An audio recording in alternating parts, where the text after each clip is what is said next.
Good morning, sir.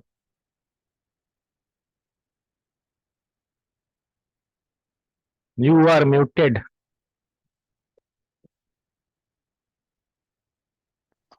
अब ठीक है।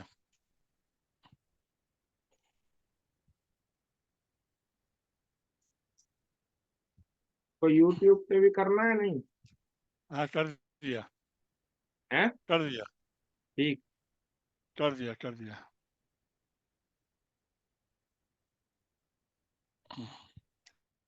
कौन शिनी?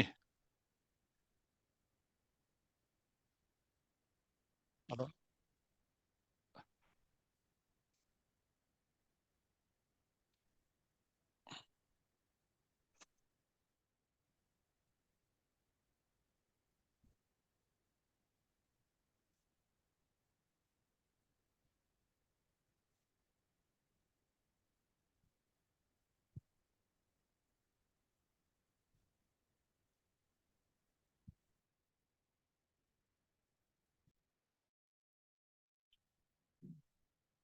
Sir, good morning.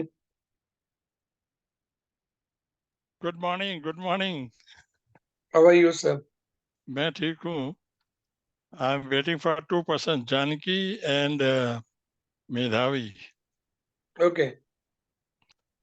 शिनी, Yes, sir. I have downloaded the Zoom. Yes, sir. You downloaded? Sorry, voice got broken.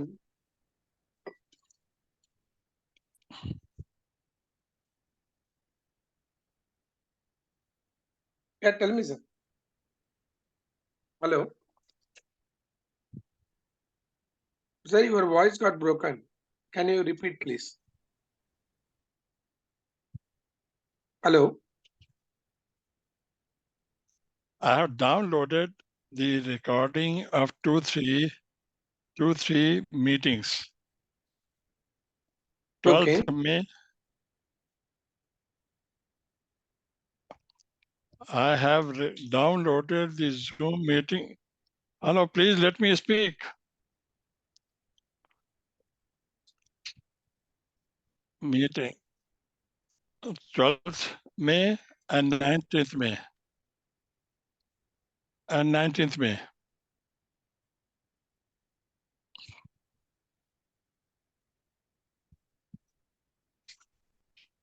Chalo, I'll speak later. Okay, sir. Yeah.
Sir, namaste, sir. Good morning.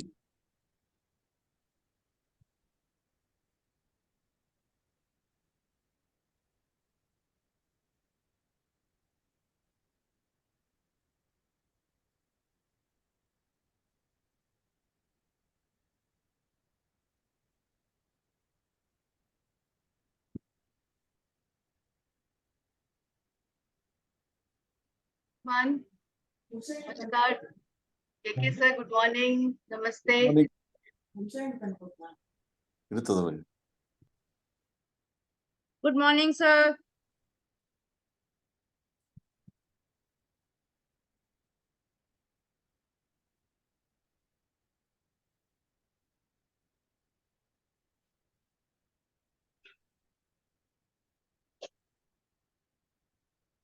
Good morning. Good morning, sir, and everyone else. Good morning, Janki and everyone. Good morning, Janaki. Good to see you. Good morning, everybody. Good morning. Good morning.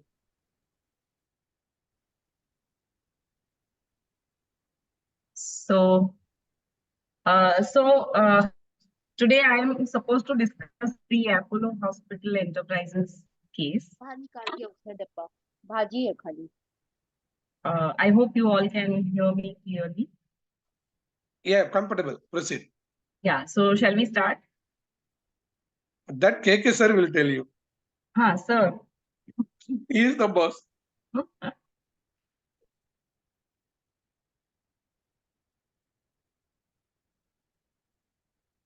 Sir, can we start? I think you can. Okay. So, I believe all of you have read the case. So, can we, start the discussion, the context being originally driven by a personal tragedy. The setup of Apollo hospitals eventually, happened because of need recognition and identification of gaps in the industry.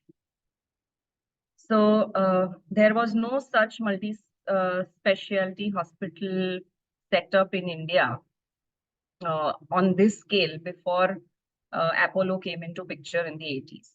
And so the gap was definitely there, and the need was there to set up something like this where a patient can just walk in and any sort of disease can be taken care of. Now, since this is of course a strategic management course and a strategic management case, can I get some feedback from you people that what do you think about the whole strategy, or rather what are the salient points or the situation which led to the creation of the hospital?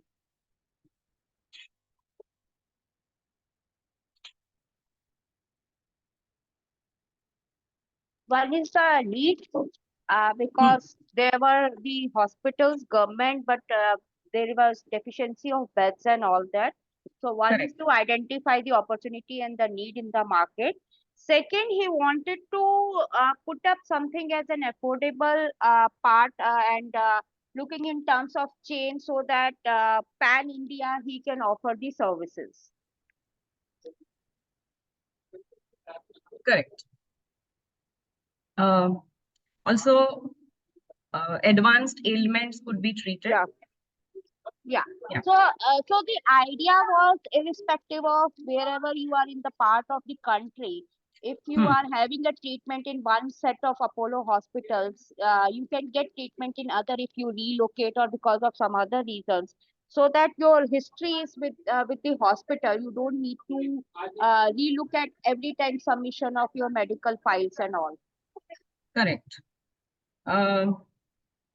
Yeah. Also, Indians earlier, well-placed Indians for treatment would have to go abroad. And if they weren't able to access that, would sometimes succumb, or rather many times just, succumb to ill health. Yeah. And without getting treatment. One another strategy was that he wanted to offer the affordable treatment for all. Yeah, correct. Okay, so I'm going to share my screen and maybe write down some of the points that we are coming out with.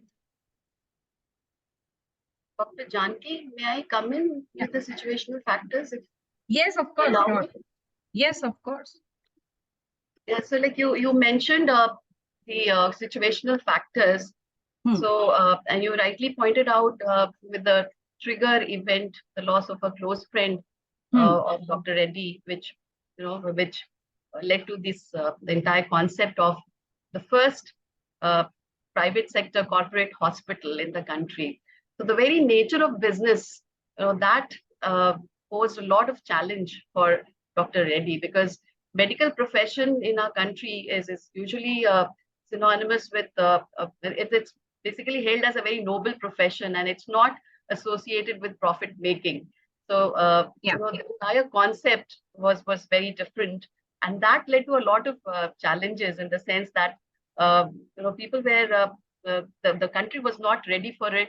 The government was not ready to give land to Dr. Reddy for establishing the hospital.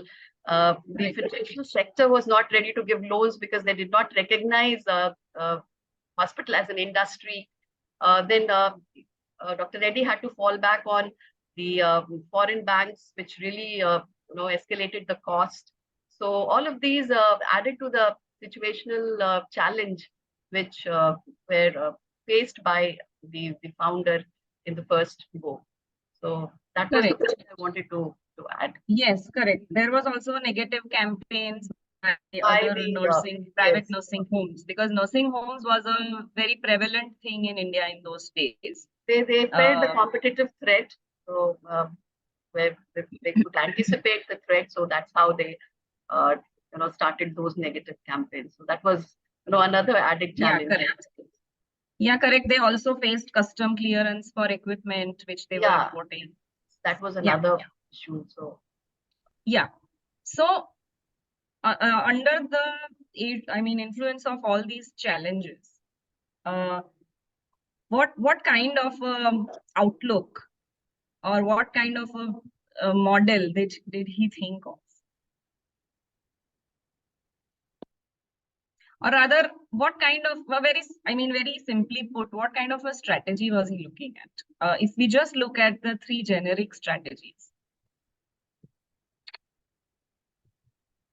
of Porter, if we just look at the three if you look at the generic, he was looking at the cost leadership and the differentiation primarily. It can be, so maybe a little bit of both, but first, the dominant strategy, I feel, would be differentiation. Yeah, differentiation Because strategy. cost leadership was not a. If there is no existence of industry, how do you become a cost? No, but And if you look at in terms of players within the privatization, when you look at in terms of private players when it comes to the hospitals. So as a patient, if you have to choose between a government and a private, and being affordable in terms of private, so he played with the cost leadership strategy as well. So he can't be a leader. That's the problem. If he is in the private sector. At that time, see, again, you have to look at in terms of strategically between the government hospital and the private Okay, hospital. so tell me, what in this case, which are the features which make you feel that he was a cost leader? So one, he was looking in terms of the affordable. He was working on a pricing model where he can look at in terms of a price differentiation strategy as well, which gave him when he established and when he started playing, he was one of the pioneers in the private hospitals and business. So at that time, he was playing with the cost leadership. Maybe in today's era, if we see looking in terms of other private hospital coming up, he may not be any more cost leader. But if we look at the background of the case, and if we look at in terms of when it's established, the one of the strategy was the cost leadership as well. Okay, so anybody else who wants to add to this point?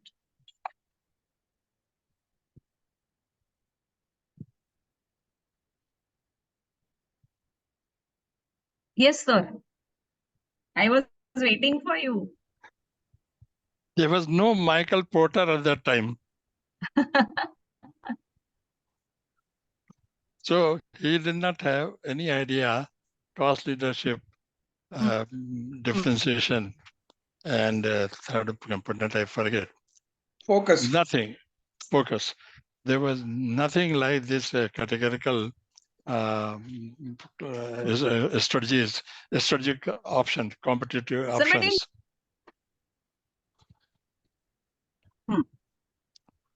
So for our convenience, we have got these things now.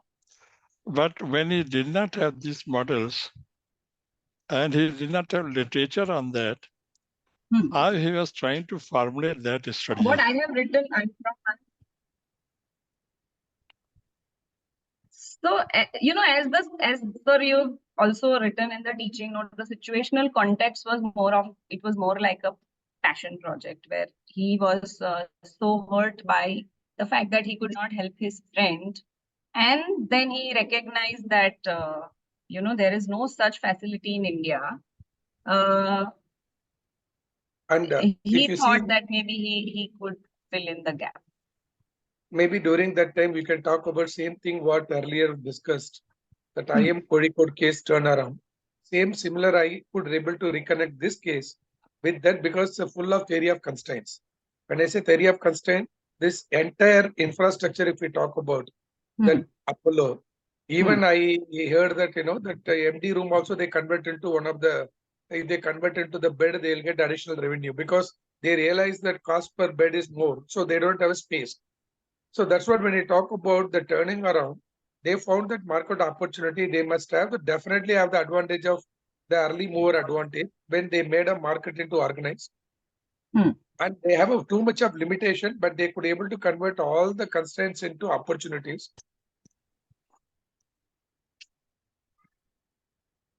So we can try to discuss from the case from that perspective, opportunity and the constraint, how they use the synergies, the strategy. Yes, Dr. sir. Janaki, you brought out, in fact, every time I find you in the class, you give me so many new insights. It's very interesting. You use the word, the whole hospital was started with a passion.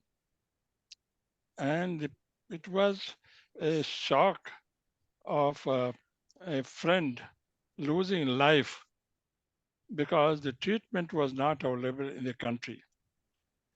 Sorry, And sir, I got disconnected because of some reason. every time I find you in the class, you give a totally different perspective. And it is true. Dr. Reddy started this whole thing only when a friend died, a close friend who was a wonderful person, a social worker, and the treatment was possible. The same doctors in US were to treat him, uh, do the surgery. Dr. Reddy had arranged everything for him. And just when he was to board the flight for going to US, this person collapsed. And this pained Dr. Reddy so much that, alas, if this fellow was alive, how much society would have benefited. And he could not be treated simply because the treatment is not available in the country. And the same doctors, Indian doctors, will operate in US. I'm here, only the infrastructure is not there. So if it is there, so many lives of nice people can be saved. This became a mission for Dr. Reddy. Correct. And that's very interesting. There is no mission without a missionary behind it. So we use the word mission fairly loosely, but missionary is a person who has at least a passion to do it. They're not doing anything and not solving any problem, not removing any roadblock coming on the way is not an option. It has to be done. And just for the benefit of all of you, if I had not been lucky enough to write the case of an Apollo hospital, I would have not been able to do anything in my life because the first lesson came from Apollo Hospital, because Apollo Hospital was established in 1984 and IIM Lucknow was also established in 1984. So I was telling director, if Apollo can do it, why not we? Can't we grow? Can't we increase the batch size from 30 to something more? And what is different? Both are service organization. We need classroom, they need operation theater and wards. We need faculty members, they need doctors. We need they need pathology lab and testing labs. We need program office for course material development. So what is that which Apollo did not face, which we are facing? So why can't we increase intake? Why can't we increase intake? I was literally mad every day pricking the director. Why can't we increase intake? And this remains a message for me. If we are churned with the mission that we in IAMS we established to meet the growing managerial manpower requirement of the country. If we have to worry about it, we have to solve the problems coming on the way. There's no option of not attending. There's no option of infrastructure not being there. After all, you will not be able to increase the intake. You will not be able to give qualified manual manpower at entry level. And the whole industry cannot run unless you have qualified manpower. So the mission of Apollo Hospital was saving life. The mission of IAMS was to meet the requirement of management manpower. Now, this I find only in late 90s, when Michael Porter wrote Competitive Strategy, we became too obsessed. Dr. Reddy had been collaborating with anybody and everybody who could help solve the problem coming in the way. There is no land. And the MG Ramchandran was to be admitted in the same hospital. And his government was not permitting land expansion of the hospital. So if you see the design of the auction, it was how to reduce the queue because there's a long queue of heart patients who need bypass surgery. And there's only one hospital. The other was PGI Chandigarh and Jabmer. So should he allow people in the country to die despite everything being available? We have to just organize to deliver. Now, if this be the case, later, I mean, when I was writing a case, at that time itself, there were proposals in Apollo Hospital to extend helping hand and to NDMC for setting up a hospital in Delhi. Like that, there were several. And that is why subsequently, Dr. Reddy started helping out by taking contract for running the hospital, creating and running the hospital. Once it became viable, others jumped in the queue who had no interest, no passion of a doctor to save the life of patient. They used business model and earned bad name to the medical profession. So whether it is courts or others, they started thinking of how to make money. Hmm? Yes, sir. So this issue of passion is extremely important in strategic management. And if there's a group of people at the top level who had that passion,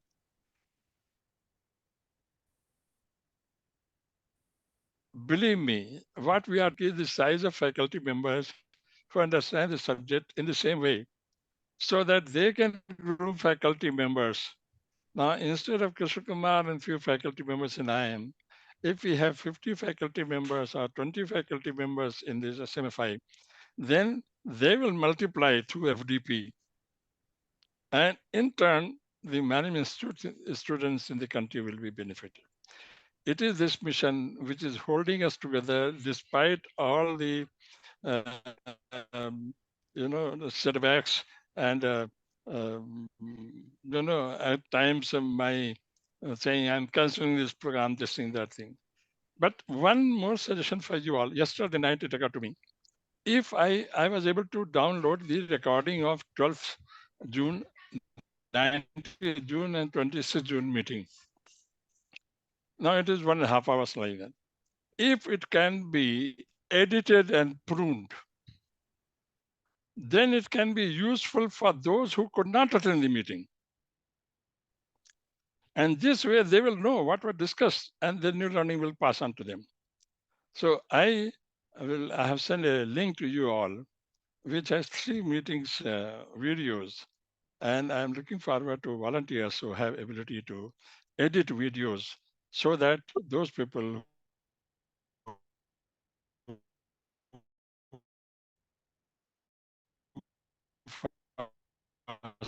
some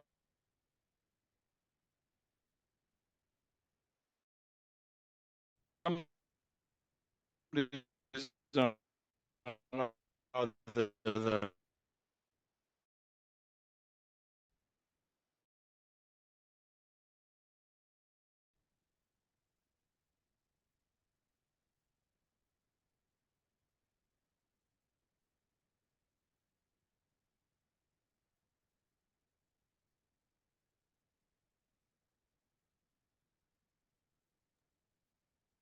Uh, Not is it only me who cannot hear, sir, or even I couldn't No, hear. even I cannot Sir, hear. Yeah. sir has got disconnected.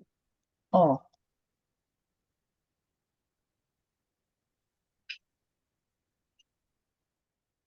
So,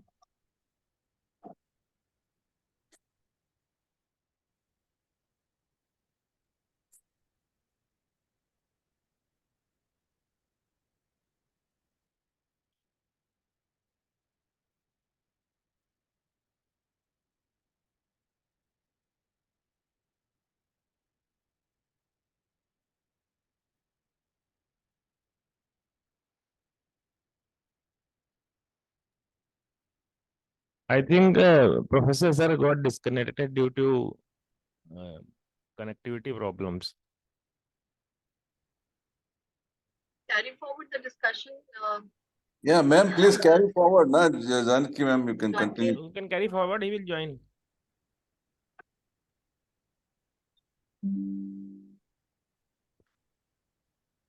And he can also see the recording also because it is been recorded. Yeah, just now Janaki is also frozen. Yes, yes. Look like, yes. Sometimes internet, Yeah, the internet problem is there. Yeah. The vulnerability of the digital world. Yes, yes. We expect too much from it, but that's the reality. So we need to be ready with the hiccups. Dr. Janki, she's not there. She'll join again, I believe. We'll have to Yeah. wait for a few minutes. Dr. Janki is also not there.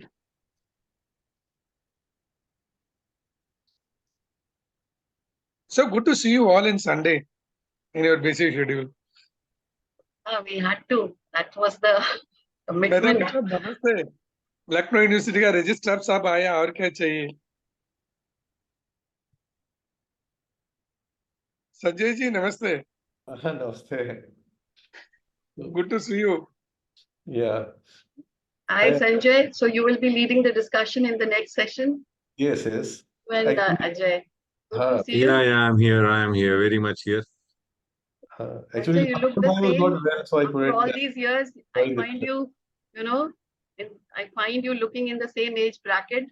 We seem to have aged, Dr. Ajay, but Sanjay seems forever young. Huh? well said Subhadip ma'am exactly your observation nobody knows about Sanjay ji unless I at know. least we don't move closely he He always is looks somebody who gets younger every day. every day Every and day he he is gets a younger. professor of This Lucknow Sunday. I'm seeing University him after many years. senior Actually. professor and So maybe are we writing another case on how to look younger? Sanjay Medhavi Good. Corporation. maybe you should have a sweet daughter please stay younger that's why You should join Elon Musk's anti-aging project, right? And give them hints. No. Is it the other way? I think Elon Musk should join how to get No, younger. no, he very can give good well tips. said. Then the credit goes to Vandana ma'am, Also, everyone. Dr. Janki is back. We Yeah, can, Dr. Janki is back. Janki, yes, I'm back. sorry. to- I think there's some issue with the We are connection. waiting. It's stable. So I cost think leadership focus KK sir has differentiation. not been able to join back, so we can Okay. carry forward the discussion. Right. So basically, if we have to teach this case in the class, I always look at it like that. So we So can- as KK, sorry. Yeah, you proceed with the question how to connect with the cost leadership focus and differentiation. Yeah, The I case think for the- it is yeah. a case of, see, like like we started off, that the mission statement comes from losing a friend. Okay, so he decided to start a hospital. But Jaise sir said that, you know, that time there was no medical portal, Your voice is breaking, not clear. but every will at some point tell you that. Oh. Now is it clear? Yes, we can hear Yeah, you. your Please, voice please is go on. breaking Yeah. in between. Janki, if there is an issue, you can just switch off your video for some time so that the audio will be much fine. Maybe the bandwidth can connect. Right, I'll do that. Yeah, that will be much Yeah, easier I'll for do you that. to go ahead. We are hearing you. Yeah. Yeah. So the entrepreneur might always tell you that I didn't have any, you know, any plan in mind. I didn't think of leadership or differentiation and something like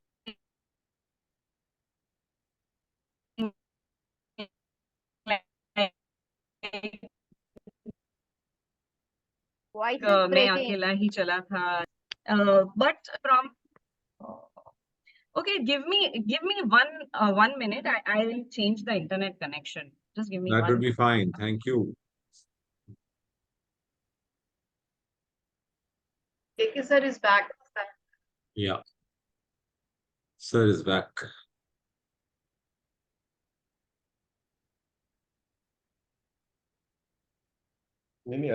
I can't see him. Where is he back? No, Very he's much on there. the screen. He's very much on the screen. He's reading it from his notes, diary. No, no. I can't see him on the list of participants. No, he is very much there. He has a red or maroon colored diary in his hand. Sir, you will have to say hi or acknowledge. That's why. Or his KK screen has also frozen again. Yeah, maybe his I screen also think frozen. his screen is frozen again. Absolutely. Because there is no movement in that. Anyway, we get more time to interact with everyone. Na? Good, Yeah, at least. yeah, definitely. Sir ये time हमारा SMF का conference I am Mumbai में आ रहे मेधावी साहब आ जाइए everyone else When? Sorry, But sorry, they can have you? they have put very high fees this time. I mean, it's very expensive. Okay. Pricing normally done by the hosting institute. No, we don't interfere with Yeah. them because of the food accommodation and all. Mumbai might be the director might have something. I don't know.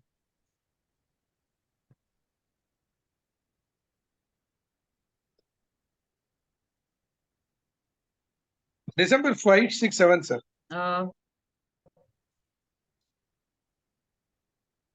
Pandra ma'am, you are muted. Hello.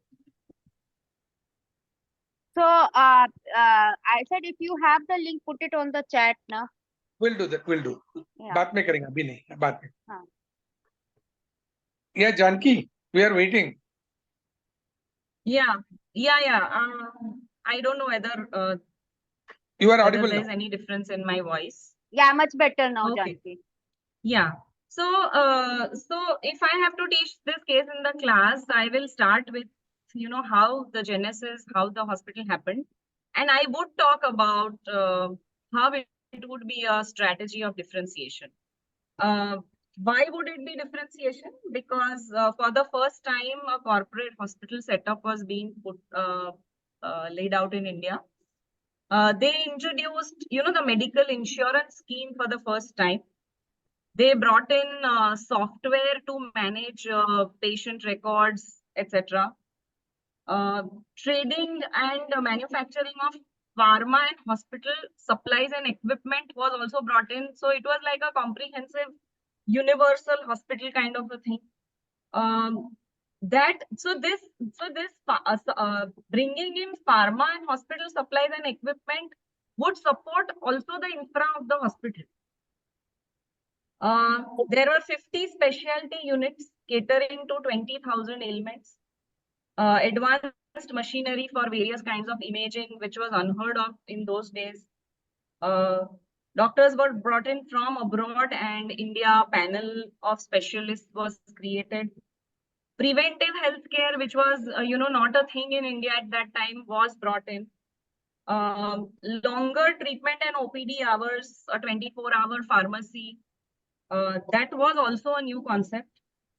The layout of the hospital was modern and an organized one. They even brought in, food, wherein they brought in diet consultants, etc. Again, this was definitely not there in government hospital setups or nursing homes of those days.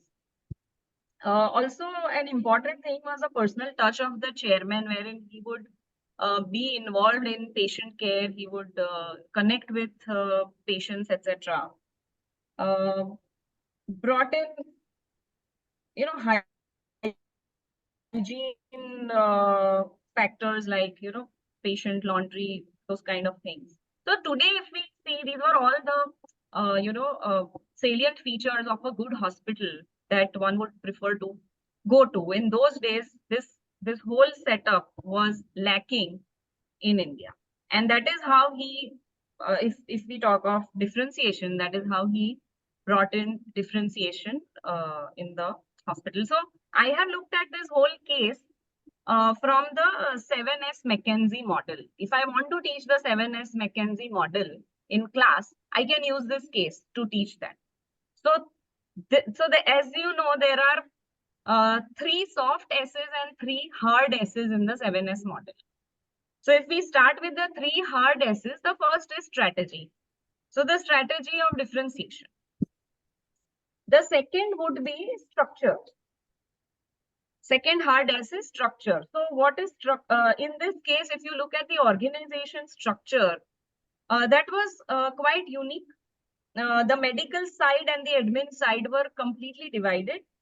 There were no doctors looking after administration. I think that was a very smart move, as we have seen in so many PSUs managed by people who know nothing about management. And you know what their state became in the early 90s and even after that. So that was a smart move that, let professionals do the job of administration and management and let the experts just treat patients. The admin staff was filled with professionals, and the treatment was done by experts. So this was the second S, which is structure. The third hard S is systems. So they put in very, very good systems, that is reporting, collection of daily reports, inpatient, outpatient demarcation, bed occupancy rates, number of master checks, number of CT scans, number of new outpatients.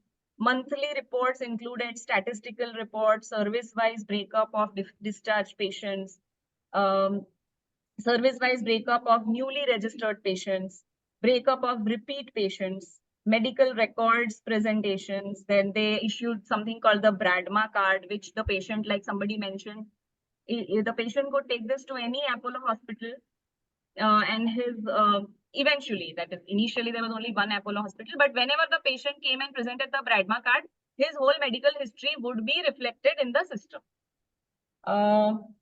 Patients had the freedom to choose doctors.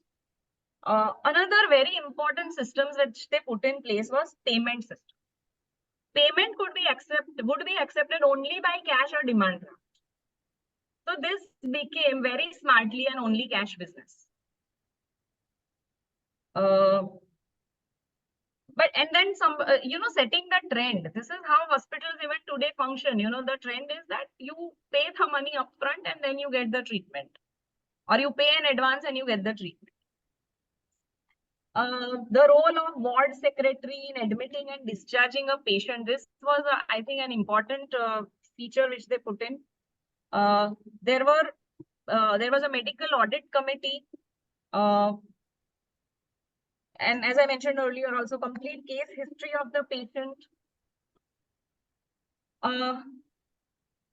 Okay, another thing is quick and smooth billing process was put into place. In hospitals, patients are the takers of the service. They are always on the receiving end. they don't have much bargaining power if you go to see.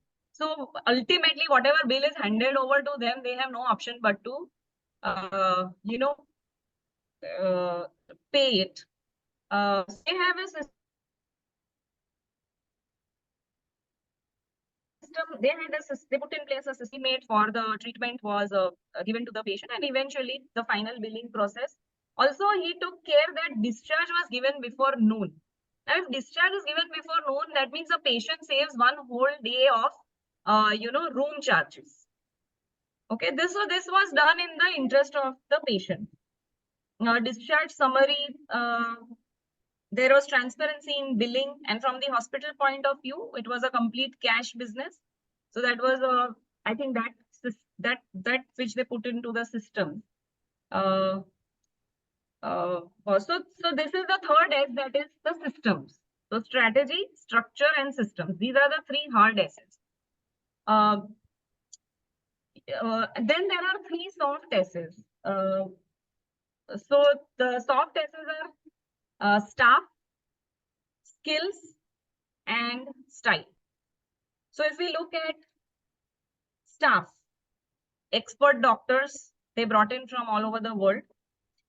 They brought in professionals for management. There was a clear distinction of service providers and service facilitators. It would be an integral part for the success of the hospital. This demarcation was an integral part to the success of the hospital. They brought in maintenance staff. I mean, they of course had maintenance staff for all the costly equipment. They had service staff which would service the patient. So, there was patients from all across the country would be visiting the hospital. So they needed a service staff which could cater to different people from different states. There was a cleaning staff which maintained hygiene and cleanliness in the hospital. This was a very important aspect. In those days, people would die of infections, not of disease. In hospitals or in nursing homes or in government setups, people would not die of the disease, they would die of cross infection.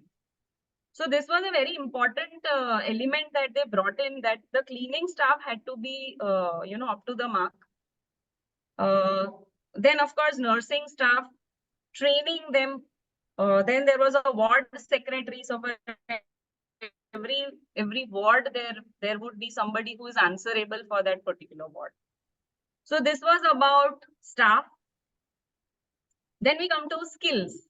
So as we know, it was the first hospital to be set up like this. It was a super specialty hospital. It had the outpatient department also, an inpatient department, of course. It was set up, the focus that they advertised mainly was advanced ailments would be treated. And they brought in experts from all over the world. So this is how they took care of skills. Now, if we look at style or culture, I think this was where they were going to face a major challenge. That is, how were they going to have trained and motivated staff, doctors, and how were they going to keep on bringing in expert doctors from across the world, because this would be a big cost factor for them. Of course, they brought in a model wherein doctors would be given a promoter status. That kind of probably was the reason why they could bring in talent from across the country, across the world. So this was the style and culture. If we see, they brought in this whole culture of corporate hospitals in India. And finally, this all leads to something called, shared values. So if we look at this from the for the success of an organization, what are the 7 S's that one can focus on? Starting with strategy, structure, systems. These are the 3 hard S's: skill, staff, and style, and shared values, which are the soft S's. Now, normally everybody focuses on the hard S's. Okay, but it is basically the soft S's which might break or make an organization. So imagine that you have great doctors but an unclean hospital. It's not going to work. So any organization needs to focus on the hard S's as well as the soft S's in search of, in search of excellence. Most successful companies work hard at the soft S's. And the soft factors can make or break a successful change process, since new structures and strategies are difficult to build upon inappropriate cultures and values. So these problems often come up in dissatisfying results of spectacular company failures.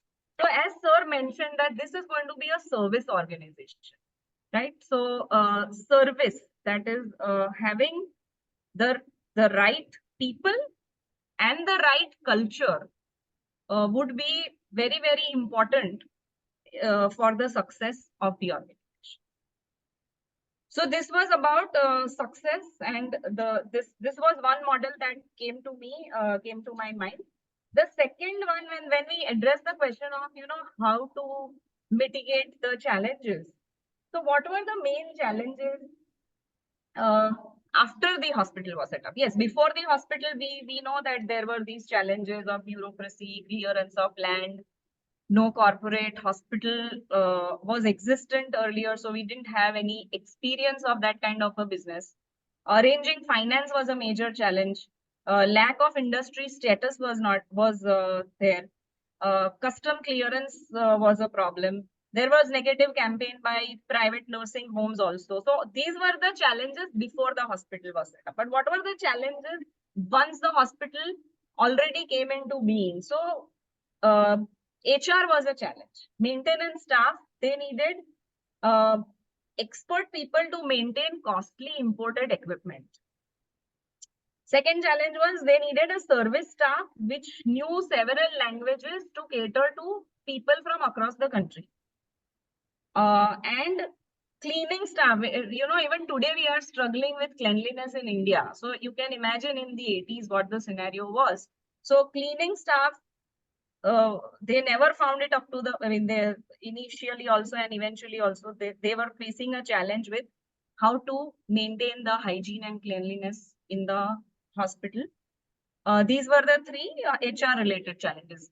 The other main challenge would be cutting down on fixed costs. If you look at the financial analysis of the company, the inpatient department was actually earning much more than the outpatient department. So, the perception of the people was that this hospital is meant for serious ailments only. Now, this perception had to be changed because they were setting up an institution where they wanted people to come in for any ailment under the sun. So, not only, so see, even today in India, it's very prevalent that we go to a family physician or a small clinic for our day-to-day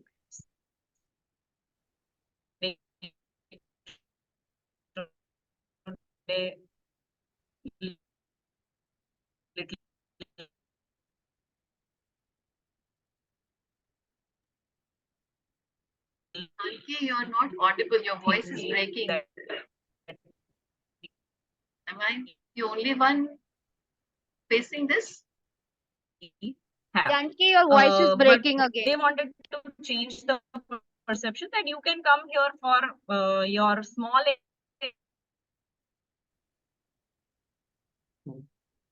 You're not audible.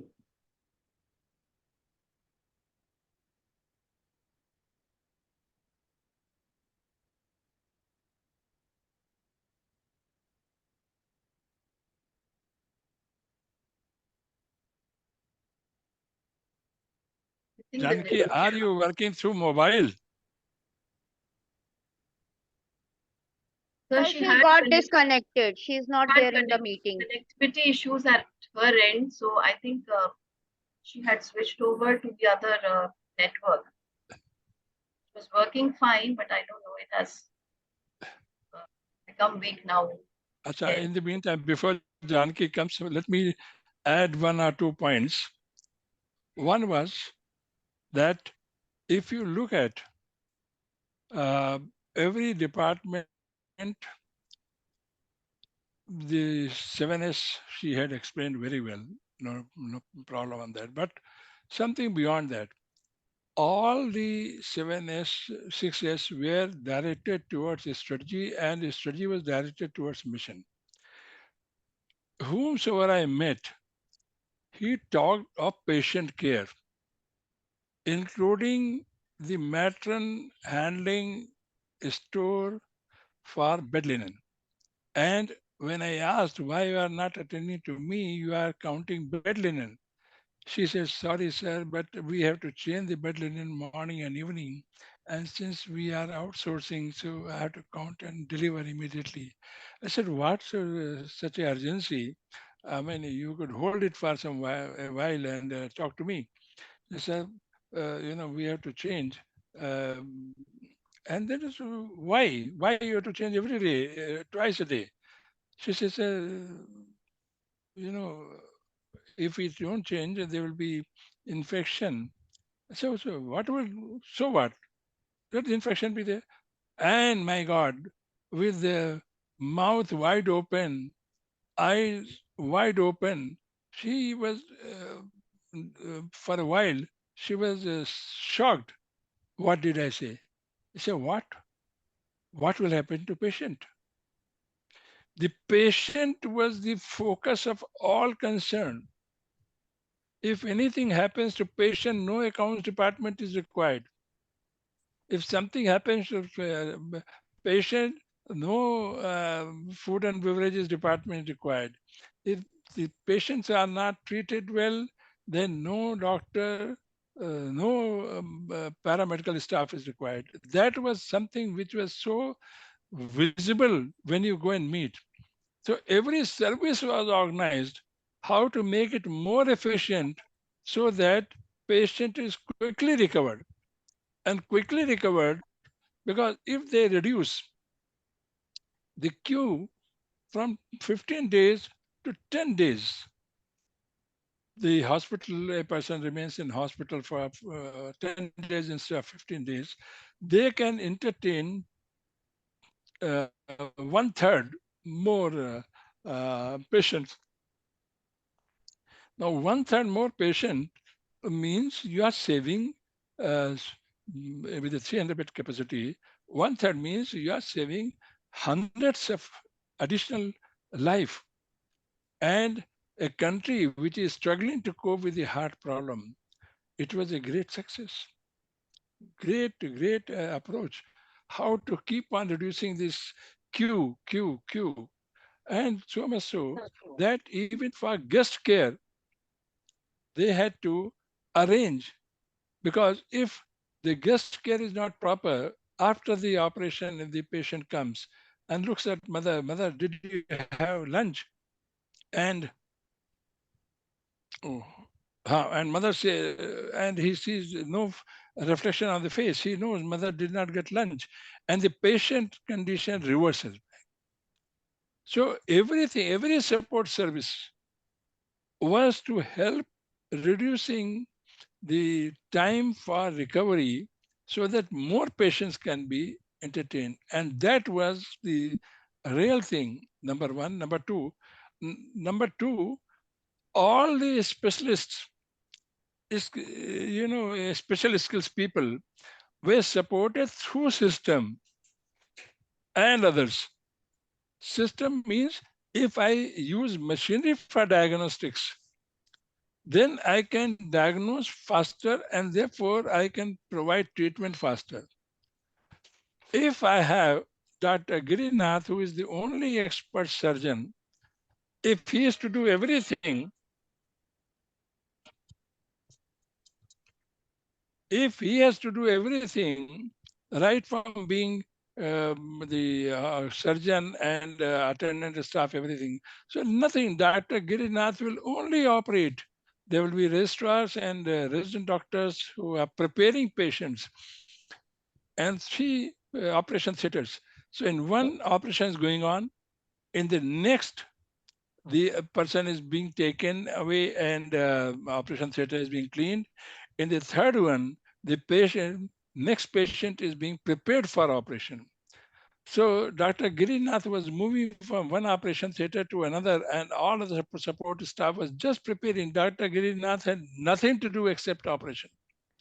And that is why a record more than 1,000 or 1,500 operations were performed in a single year by one doctor. So it was an amazing thing to see.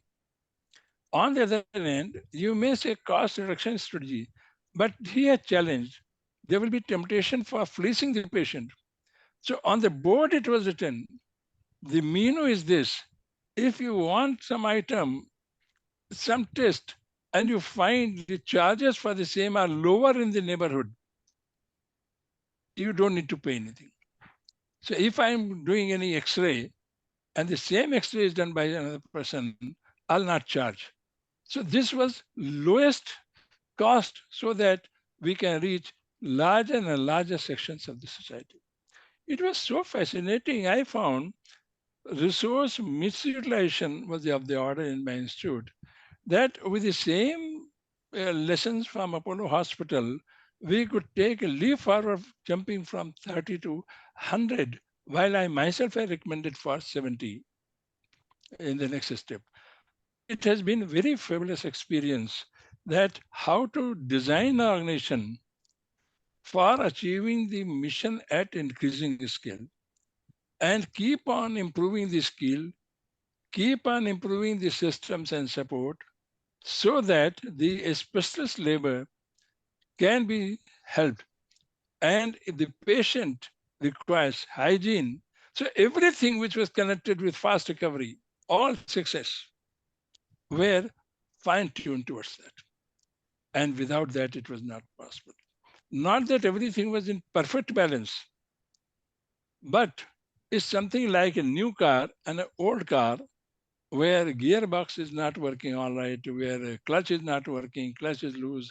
So you can't run the vehicle faster. So I hope you people have got many more points for a strategy implementation. Without passion, there is no dhakka. The heart doesn't allow Dr. Reddy even to sleep, even today at the age of 85. And imagine the Dr.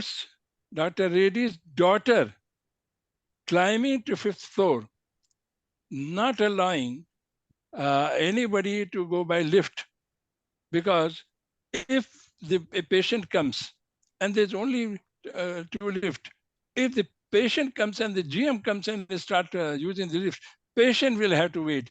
And no, GM has to walk up to fifth floor and patient has to use. So only chairman and patients could use the lift, nobody else.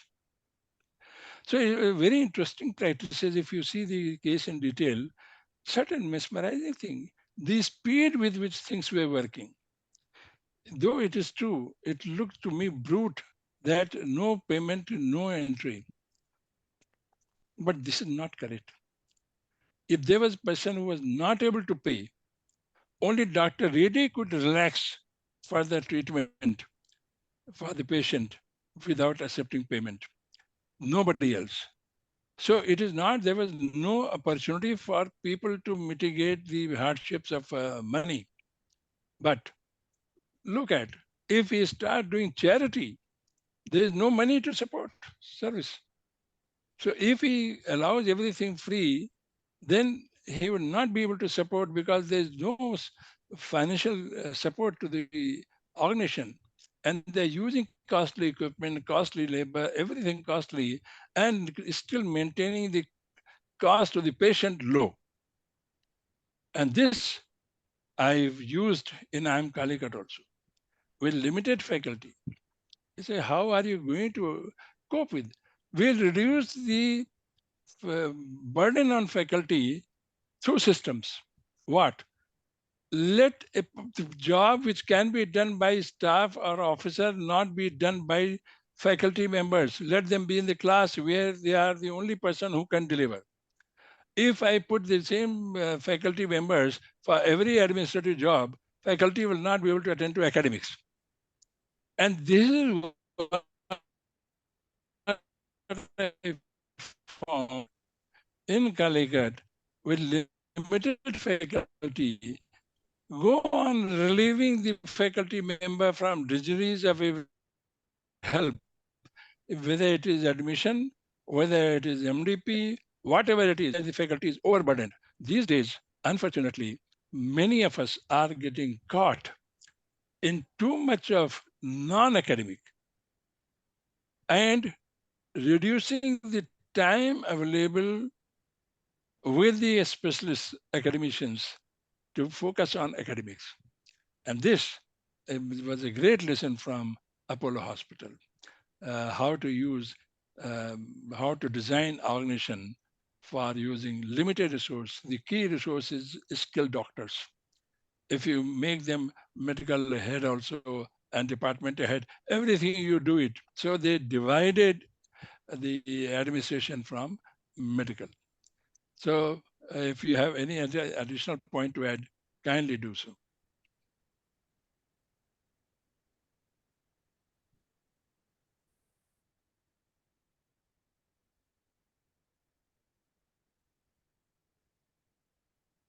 So that was very beautifully summarized. Very new perspectives were brought in by Dr. Janki in terms of the recent tools and framework that we now have. But then even in your analysis, like, it was very beautifully navigated.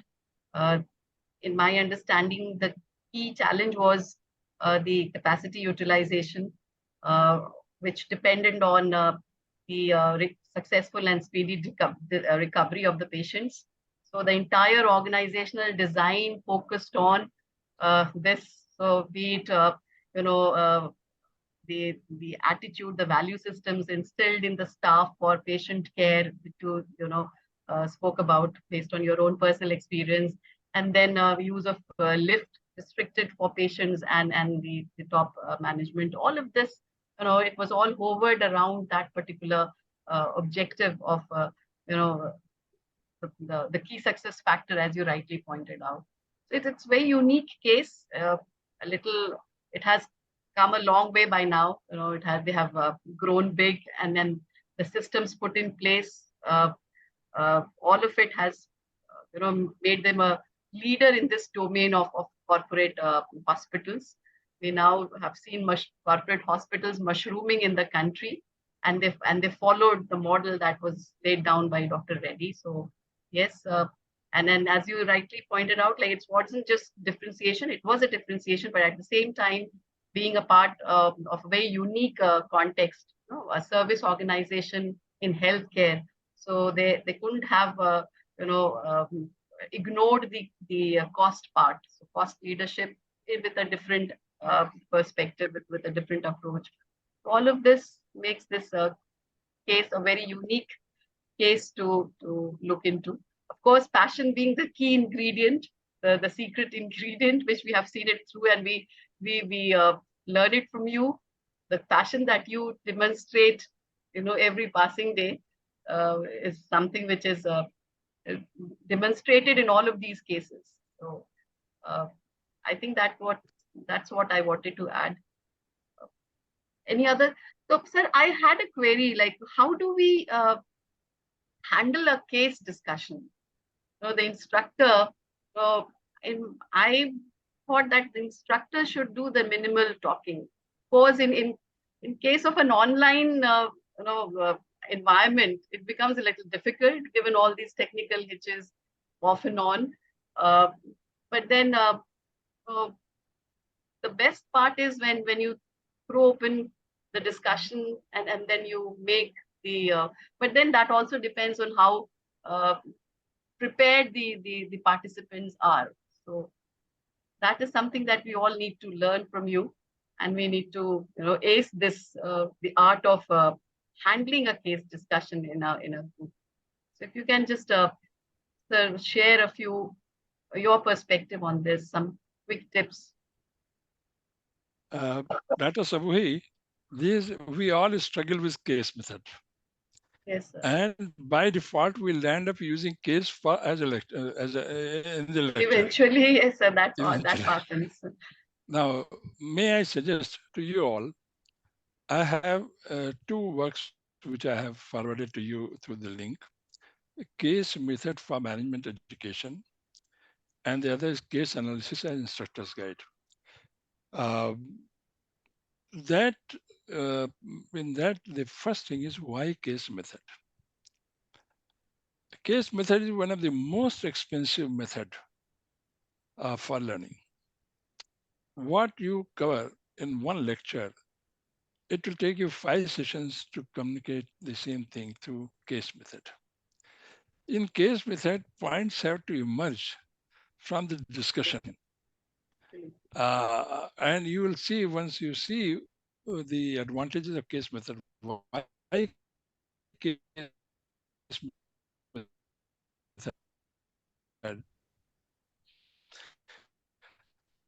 There are 7 advantages. Case analysis book, a chapter called Experiences of Case Writing. What happens to author when he writes case?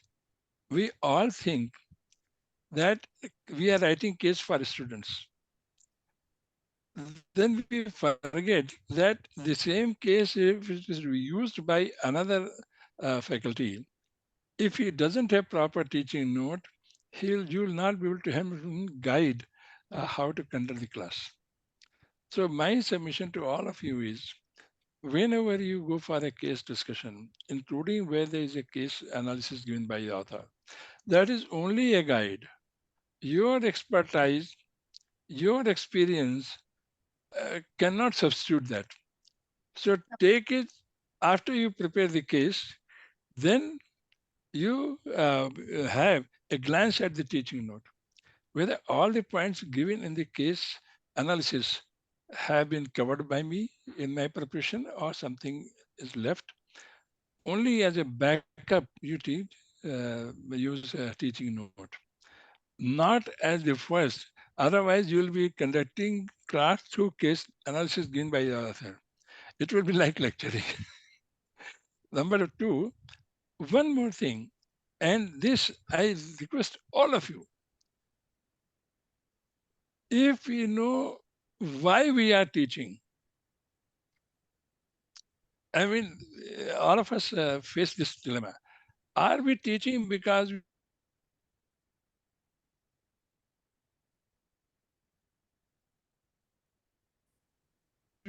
You have stuck.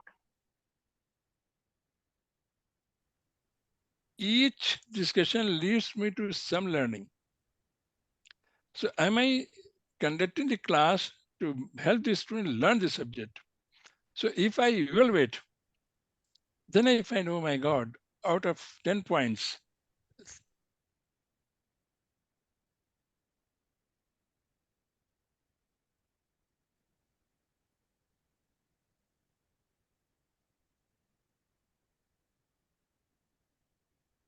at the cost of taking time, let me tell you something about the way I struggled in the class. In Sir, midterm, sorry to intervene, but then the last point which you were making, your network was poor, so we couldn't hear the last point. If you can repeat, sir, please. it's very interesting. So there are so many networks, your network, Janaki's network, my network, and all of us are facing problems of network in different ways. But the point is, I'm saying, if we keep in the mind why I'm teaching and how much is passed on to student as learning so that he can use in future. So I evaluate. And in midterm, almost half the class never got more than 50% marks. Then they got worried they are likely to get F. Then they started slogging. And we were spending a lot of time after they appear in the exam by giving comments on their answer sheet. You did not understand this. Very painfully, I'm saying, I could never give A+ to the topper of any batch in 25 years. I remember strictly, clearly, a girl by name Damini Kumari, 6th batch or 7th batch. She had A+, A+, A+ galore, except in my subject where she got A-. And my whole faculty was upset with me. अपने को क्या समझते हो? इतना bright student, उसको भी A+ नहीं दिया. मैंने उसकी आंसर शीट में मेरे जो कमेंट्स हैं वो उसको पढ़ा दो और पूछो क्या इस आंसर के बाद भी तुमको प्लेसमेंट मिलेगा? I mean, I'm trying to help you by proper evaluation and giving you A-. I have no fancy to deprive you A+. So if I get A-, don't be angry and say why I got A-. And first batch, there was one person by name Prabhu. He got 9 out of 10 marks in a question. And he came to me, sir, where did I lose 1 mark? I said, beta, no number mil gaya hai, highest number tumko mila. Aap kya problem? Sir, I am trying to make min mergers and acquisition my career. And if I don't know some part, I'll fail. So kindly enlighten me by telling me why you deprive 1 mark. They were students of that kind. Even if they get 9 out of 10, they say, sir, एक number कहाँ रह गया, इससे मेरा career पे असर पड़ने वाला है. And if they are not interested in the subject, whether they get 3, 4, 5, it doesn't matter. So if you keep in mind, all that I'm learning and trying to do with you is, how do I help develop a faculty group which has common understanding of basics of it, so that irrespective to whom you talk, they reply the same way. And they can groom next generation of faculty members. Then with the multiplier effect, instead of 8 faculty members, 16 faculty members getting developed. Then 32, and 32 will conduct MDPs for working managers.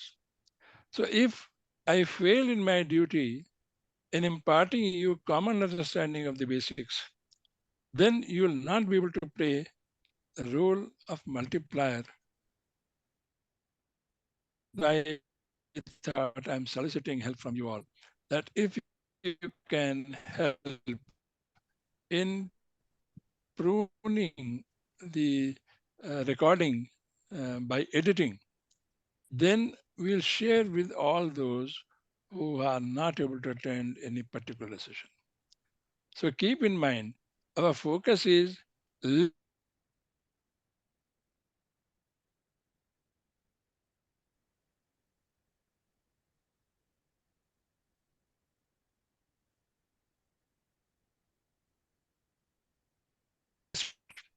instead of a student asking what I want from you, instead of company saying what I'll give, the student said, I want 50 lakhs.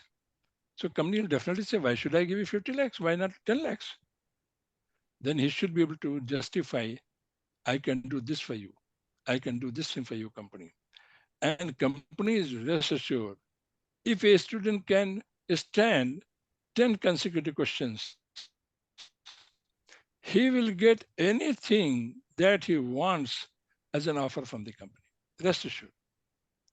So this point, I feel, Ajay, can you help me in getting you and Janaki and Sabuhi and Dr. Sudhakar, can you help in getting the videos edited? Because today's video also, after editing, it may be 15 minutes instead of 1.5 hours. Sure, sir. And then this 15 minutes video we'll put on website so that others can see what was discussed. And maybe they have some points which they can give in future and we'll incorporate that.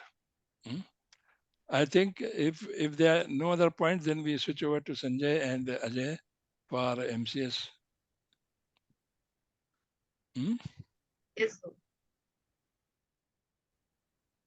Thank you, sir.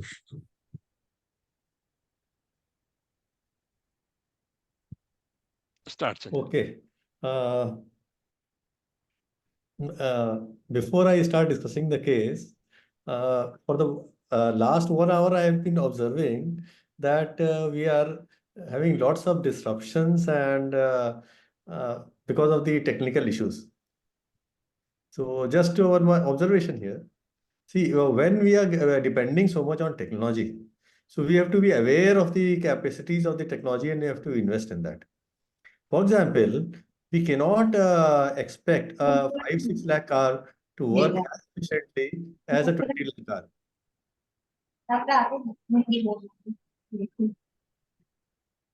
Huh. Dr. Chaudhary, you want to add something? Yeah.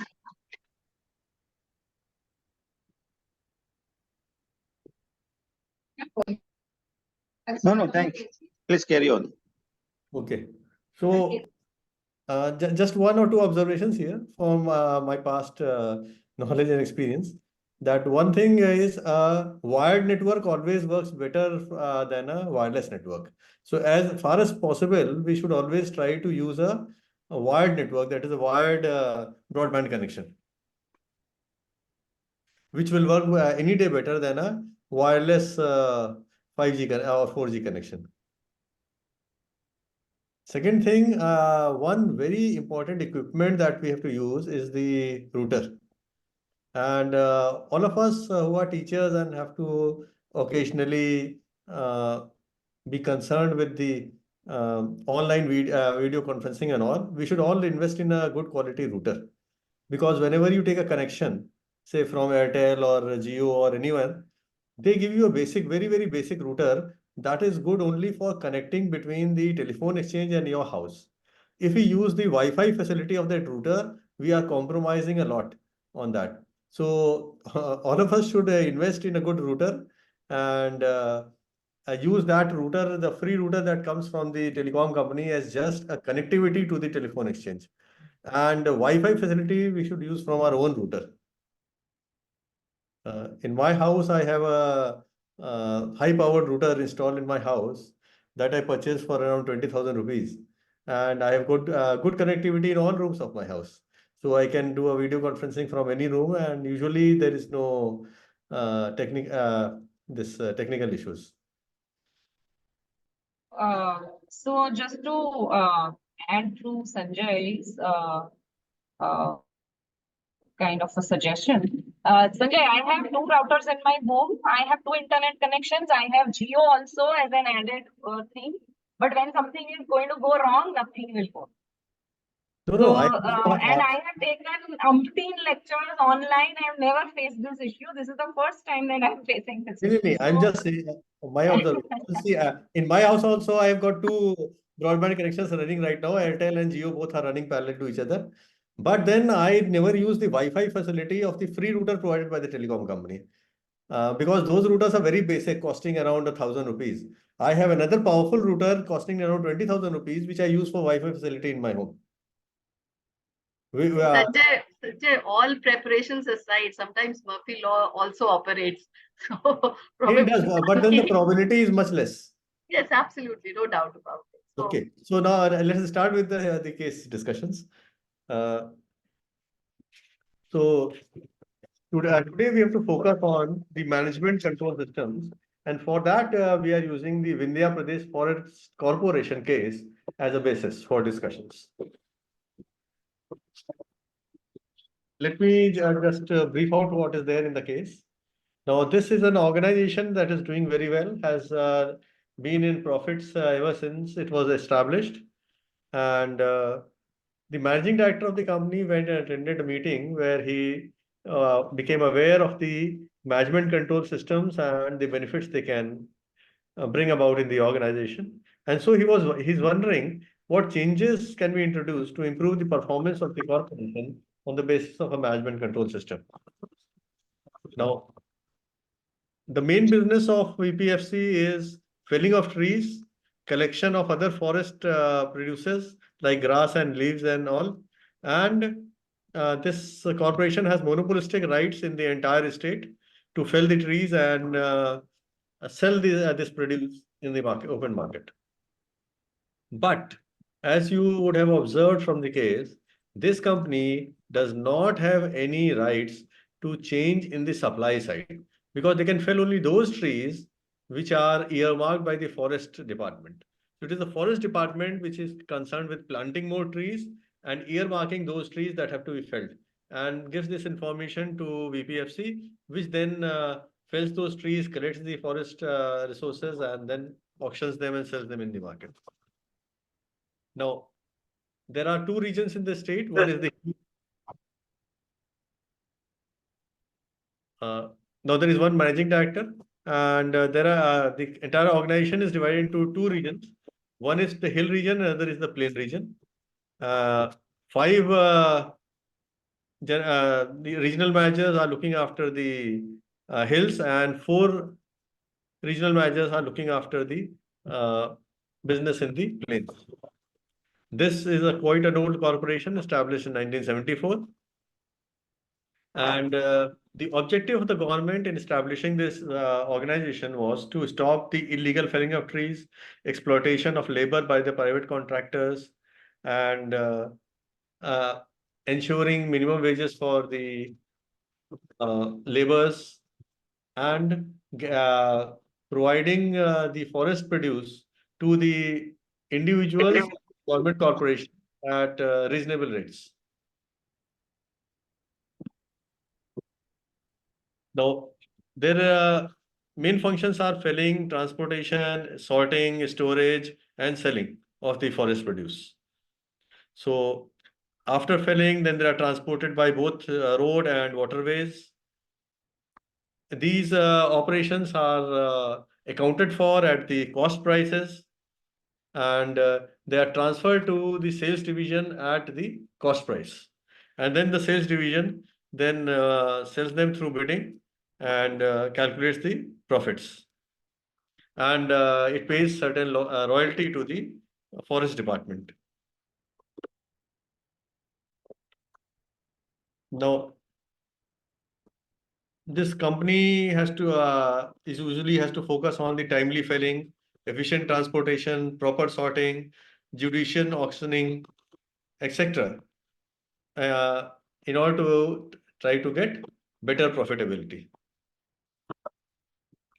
This company does not have any right to focus on the further processing of the materials. They have to sell the materials as raw materials. They do not have the right to further do some value addition and do further production on that, and increase the profitability. So far, that right is not available to the corporation. Now, they have a basic budgeting process. The target of the activities is decided to the budgeting process. Sanjay, Yes, sir. is there any statement that this corporation doesn't have right to further processing? This is nowhere mentioned in the case. So, from the case, from they are doing. See, it's exactly like that. The institutions do not have a right to do FDP. Nowhere is mentioned. They can do it. They're not doing doesn't mean they have no right, because they could have said, I have no right, if they once dropped the letter of the government or started doing and government stopped. Then you may say they did not have. This is where again the same problem that we have discussed therefore last week, that not doing something maybe because they did not know they could do it, or the willingness or lack of willingness to do it. Okay. So I did not read any statement from the documents that they have no right. They just thought this is their business to fill. Focusing on the objectives that have been laid down in the creation of the organization. So there Yes. it doesn't say anything about further processing. That's true. You don't need to, there's a difference between objective and strategy. Further processing is strategy, not objective. In fact, many times we include strategies in objectives and objectives in strategies. So if see, post-retirement, Government of India has not forbidden me from conducting or interacting with faculty members, that you are getting pension. Now you can conduct a discussion with faculty members. Now, if I don't do it, that's my choice. But Government of India, no way has said that don't do it. Keep in mind, okay. Now, let us now discuss this case from different perspectives. Now, the first question that we need to discuss is, what are the real objectives of the corporation? And has the corporation so far clearly defined its objectives? This is the first thing. So anyone wants to give their viewpoints on this angle?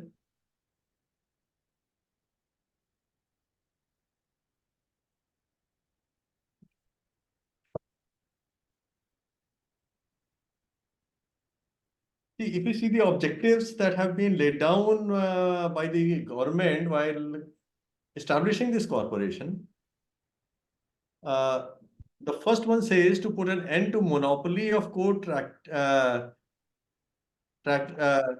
in the activities of felling, transporting and selling of trees, and to bring the above activities under the purview of the VPFC. Well, this could be an objective for establishing this corporation. This does not appear to be an objective of the corporation itself. This would have been an objective of the government for establishing this corporation. Second point says collection and sales of other forest resources, example tendu leaves, bawad grass, honey wax, etc. Now these are activities to be performed. This does not appear to be an objective of the corporation. This appears most to be the activities, suggested activities of by the government to the corporation, that these are activities that you could possibly undertake. So a third point says to reduce wastage in handling the forest resources to the extent possible. Now, to reduce wastage couldn't be the objective of a corporation. Reduce wastage is actually an implementation of this strategy. It could be an operational objective that we have to increase efficiency and reduce wastage. Then to pay the workers certain minimum wages and free them from the clutches of the contractors. This again cannot be an objective of the corporation. Paying minimum wages is a contractual obligation, it's a legal obligation that every company has to pay minimum wages. So this is something, the legal constraint that the company has to adhere to, and this again doesn't appear to be the objective. Then to create employment for the educated unemployed. Now this again may be an objective of the government, this cannot be objective of the corporation. The corporation will have its own HR strategy and will only employ as many people as will be required for its business. In order to increase employment, they have to expand their business. And as sir pointed out, it is silent on the further processing. They can always think of further processing of these produce and increase employment. So increasing employment cannot be objective of a corporation. It can be the objective of the government. To provide public organizations and the common man timber and firewood at reasonable rates could be an objective, because it is from the customer angle that what type of output they are going to provide to the customers. Now, as we see here, these are all the objectives that the government had put for creating the corporation. Now, the corporation has not gone into it, debated further, and put that what should be the actual you can say the objectives of the corporation. So here we'll have to put our mind together and then try to see what could be the objectives which the corporation can focus on. Because when we are trying to create a management control system, it starts with the objectives of the organization.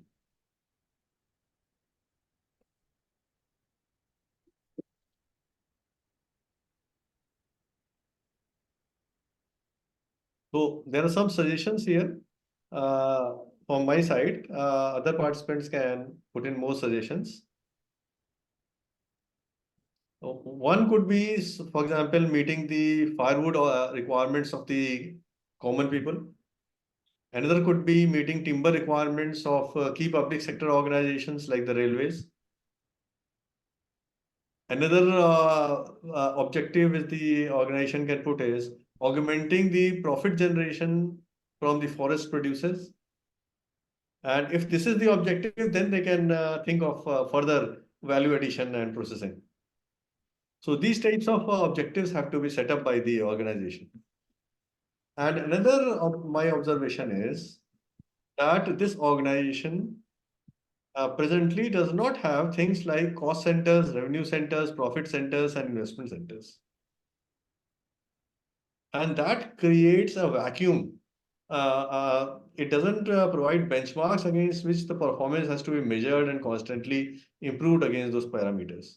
And that is a gap which I think the managing director has seen once he has rendered a program on management control systems. So the basic aim of any business organization can be to reflect on how profits can be increased. Now, as everyone knows that there are two ways of increasing profits. One is increasing revenues and second is reducing costs. As far as increasing revenue is concerned, so they cannot fell more trees because only those trees which are earmarked by the forest department, only they can be cut. And whatever forest produce is available, it can be collected. So they do not have any option of increasing the supply side. And therefore, they cannot increase the revenue, increase the inputs onto the organization. Another focus would be what we were just discussing is the further value addition and production. Instead of selling the raw materials, they can have certain, say, sawmills cut those logs into planks and then sell them at a higher price, get more value addition there. So that could be an option at the organization for revenue addition. Second was cost reduction. Now, here there is a dilemma. What centers should be put as cost centers and what centers in the organization should be put as profit centers? Now, here a lot of people can argue that as they do not have the option of increasing the supply side, they should usually put it as a cost center. Now, as soon as you put something as a cost center, then the link between revenue and cost is lost. Even if I feel that even if the supply side is fixed, even then they should put it as a profit center. Number one. So then there will be a linkage between how they are cutting the trees, what size, how they are sorting, how they are transporting. The focus will be on reduction of cost and then transferring it to the sales department. Now, another problem here is that the produce is being transferred to the sales department on cost basis. So what happens is entire inefficiencies of the operations is transferred to the sales department. Whatever inefficiencies are there, whatever higher cost they incur, they transfer it to the sales department. So there is no, you can say, incentive here to improve efficiency and reduce cost. Because entire they transfer it to the sales department. It's the sales department that has to take care of that. So once it is put as a profits, first thing we should do is these items should not be transferred to the sales department on cost basis, but on some standard cost, which has to be decided in advance. So that they have an incentive, the operations department will be incentivized to try and reduce the cost in order to show their, yes, sir. One small suggestion. When we use the word cost, they are transferring on actual cost. Yes, yes. Okay. That is how, if they are inefficient, the party whom they are transferring, that is suffering. Right. And that is why there's a word standard cost, which is pre-decided. So if you are transferring a standard cost and then you do something to reduce the cost center becomes a profit center and earns profit. So if we make cost centers as profit center and transfer on a standard cost, then the cost center can also think of how to reduce the cost further. And then the department where it is transferred is getting at a standard cost. If they want to further process and increase their profit, they can do it. So by not having a profit center, the so-called cost centers, not profit centers, we are encouraging inefficiency in the system. Yes. So make them as profit center and transfer on standard cost. Right. So this is one very appropriate suggestion in this case, that instead of transferring on actual cost, they should try and transfer on standard costs instead of actual costs. So this entire operations of felling the trees and transporting it would become a profit center. And then the focus of that units will be on reduction of cost because they have to increase their profitability. So how can they do it? They can do it in every operation they are performing. Say they can take due care in sorting by size and quality. They can take due care for storage, that quality does not deteriorate. They can identify suitable markets. The sales and the operations will become two different profit centers. The sales people can then arrange for timely auction. Uh, they can uh, they can identify most suitable markets for auctioning, negotiating, inter-regional transfers, uh, which they are not doing right now. With the what happens is, as we saw, there are regional managers, and each regional manager has a territory. So whatever is produced is sold in that same territory. Now, even if it could get better market or better value in other territory, the transferring is not happening. This could be another option the company could think of. Inter-regional transfers with the concurrence of the respective regional managers. Then proper scheduling of the manpower. Uh, Again, the case says that they are employing manpower, the unskilled manpower. That means they are cutting and felling the trees through only traditional means. For example, कुल्हाड़ी लेके काटते हैं उसको. So there is another option here that they can start using modern machinery like powered machinery for cutting the trees, which will give them a better produce. थोड़ा wood जो है इसमें waste हो जाता है काटने में, और proper machine से काटेंगे तो they can instead of taking unskilled manpower, they can try and get some semi-skilled manpower and use some powered machineries here. So it will be faster and more efficient and less wastage.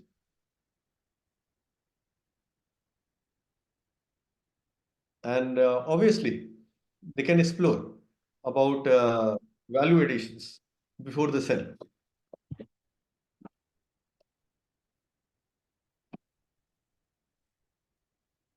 Only some centers like legal department, R&D, etc., they could be put cost centers.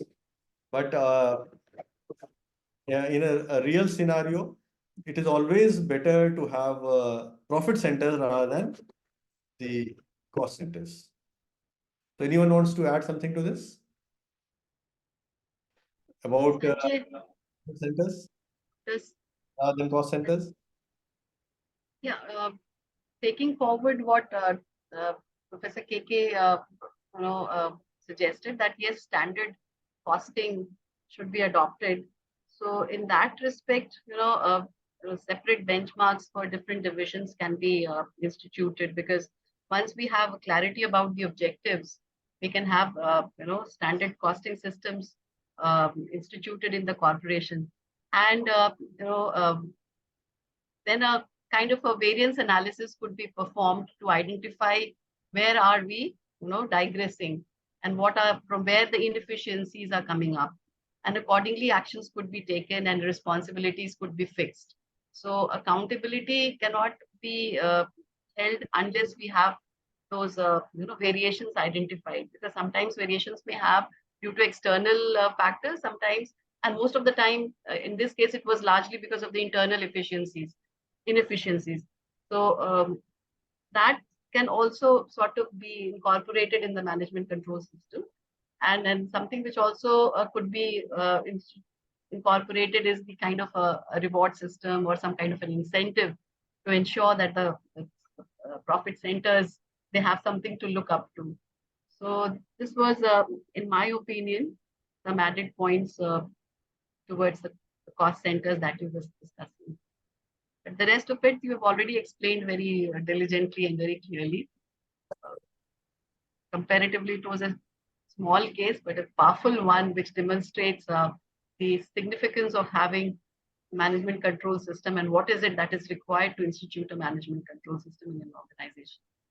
Yeah, this is actually a small case, but I feel that this echoes the situation that is there in most of the public sector organizations. Henryji, before that, we were talking about one more thing, I think, where it comes from what Subui says. It's basically a different kind of a product altogether, which is coming up. So what we said and what you also indicated, probably it has to be elaborated a bit more on that. When we are talking about different kinds of wood, the life of the wood, the age of the wood, that also determines the cost of the wood. Then once again, the size of the wood, once again, it determines how much costly it is going to be there. And what we said on other side was that we are just hiring people who are felling down and cutting down trees. They are only bothered about their daily wages. So once when we are connecting both of these issues, we are not able to get across the maximum value the wood could have, because in the market, a bigger piece of wood, a better piece of log, which can be cut down through what we are saying through a better machinery, and it is in different kinds of sizes. So that gives a higher value addition. So once that is there, we are not, until and unless we are optimizing on that, we will not be in a position to go ahead with what we want. And on that specific issue, there would be a small question to Professor Kumar, where can we put up this standard costing in this scenario where if we employ the optimization of how we are processing this specific product, because every time we are getting a different size of the wood, which can give us a higher value, with the age of the wood, which can give us a higher value. Can we go ahead with a standard costing? Sir, please.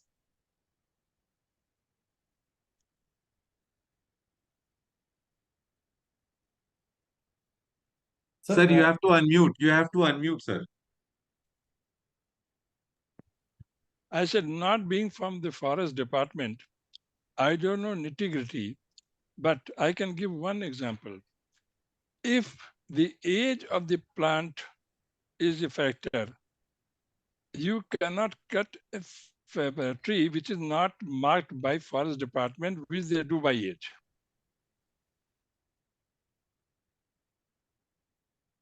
Yes, sir. So in that case, how are we going to go You ahead with have to that develop a costing issue? standard. Yeah, how to go ahead with the I'm telling costing you. issue? Yes, yes, sir. This,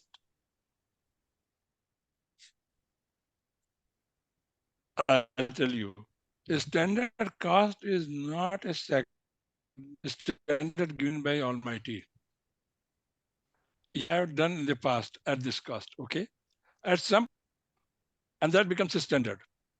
And then next time, you may modify if required, when you find another person is doing it as a lesser and making profit. And if it is standard, then you can change the standard and change the incentive system also. So a standard cost doesn't mean somebody from outside will give. It's for you to decide what would you like to set as a standard. Number one. Ajay, what was your second question? Sir, my intent and interest was only to understand, because we are going ahead with wages, so we are just getting people from the market. So that is where we what cannot go ahead with any incentive. No, Yes. it's very interesting. We say unskilled and skilled. Unskilled and skilled in cutting or in deciding what way to cut. Sir, No, both the what way ways. to, Yes, no, sir. just cutting is one skill. Yeah. But deciding how to cut in a shape which is reducing the waste to least is another skill. Do you know, in engineering, in workshops, we have a lot of things like punching and stamping.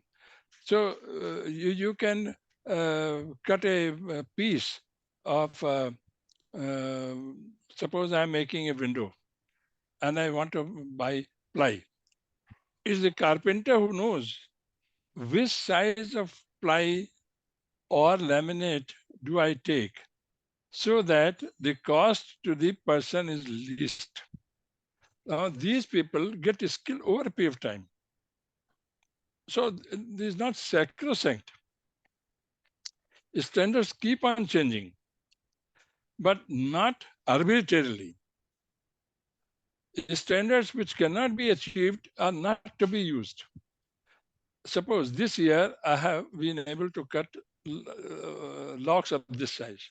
So from the market you get feedback which size of shape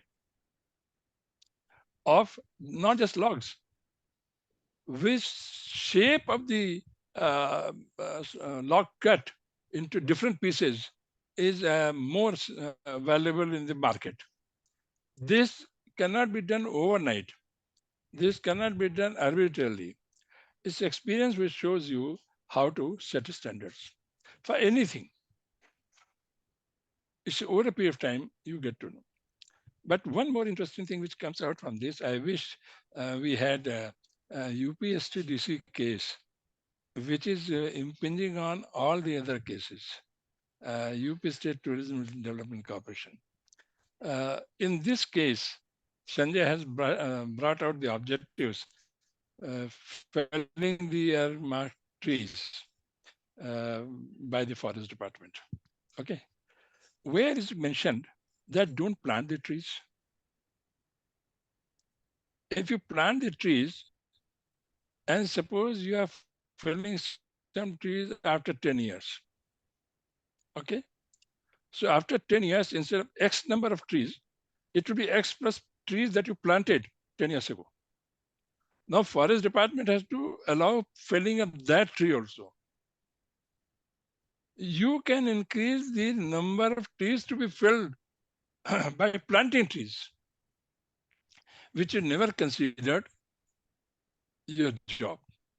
Likewise, you have forest produce. You don't need to start doing everything yourself. You can incorporate, you can invite, you can engage private people, villagers, for honey collection,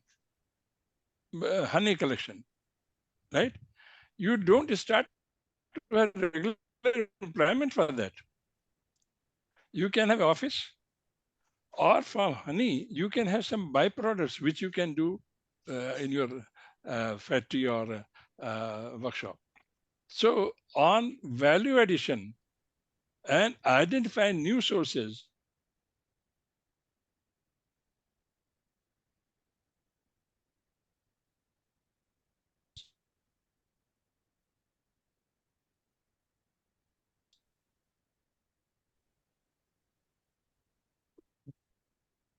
what Sorry, sir, your voice is breaking. and give them suitable price. You can give them suitable price because you can.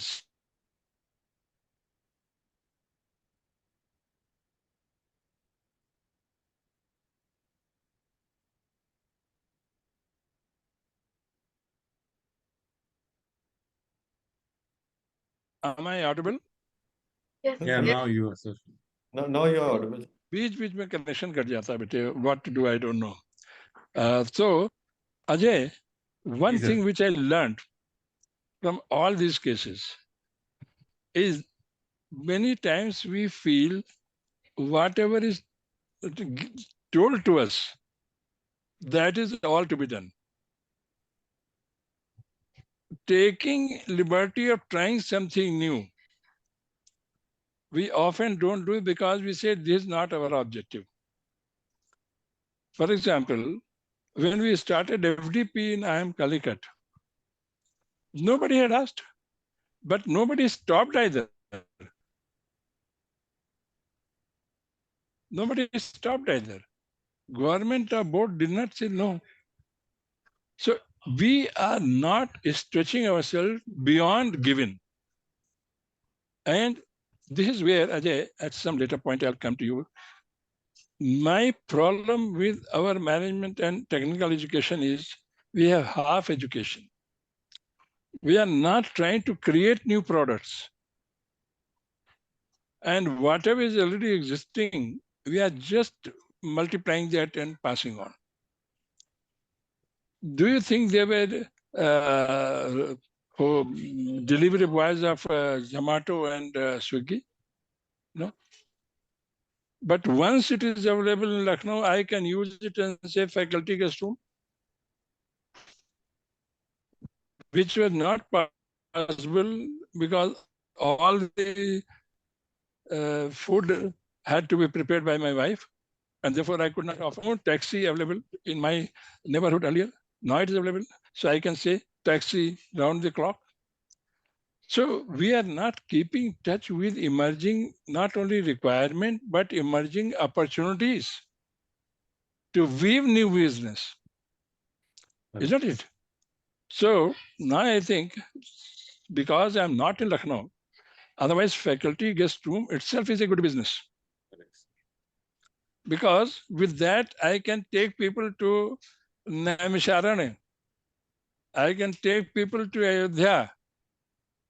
So all the workshop that I want to do, how to make video, how to make book, how to put on website, web training, all this which are in workshop mode, I would have easily done by inviting people for 2 days to stay at my place and made use of the faculty guest room.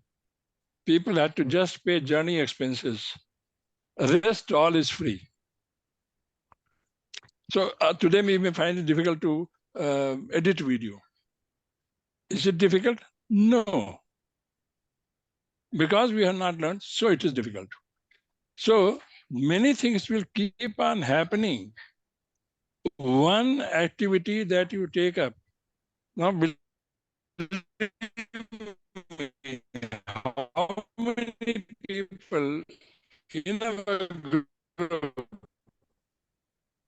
would like to visit India?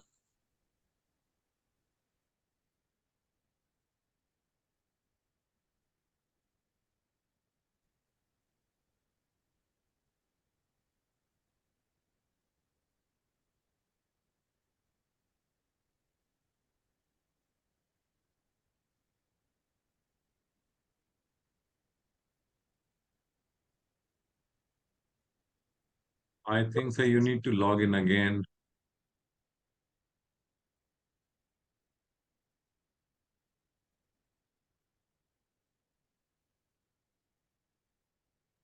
Already has two accounts.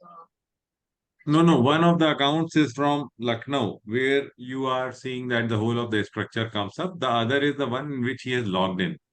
So once when you say the original account, that is from Lucknow, the host one.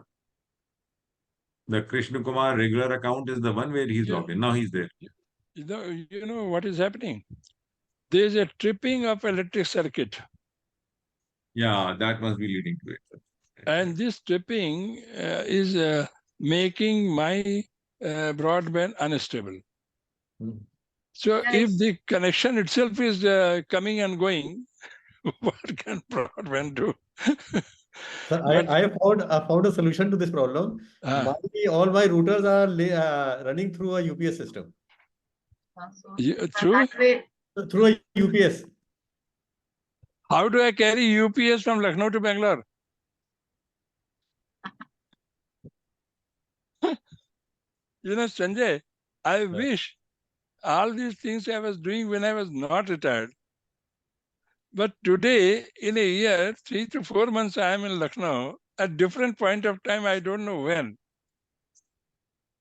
With great difficulty, I have learned how to conduct Zoom meetings so that I subscribe to Zoom meeting and organize Zoom meeting and do it.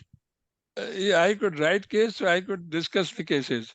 But carrying video inverter, I mean, three broadband connections are in Lucknow, 100 Mbps. But I'm not there.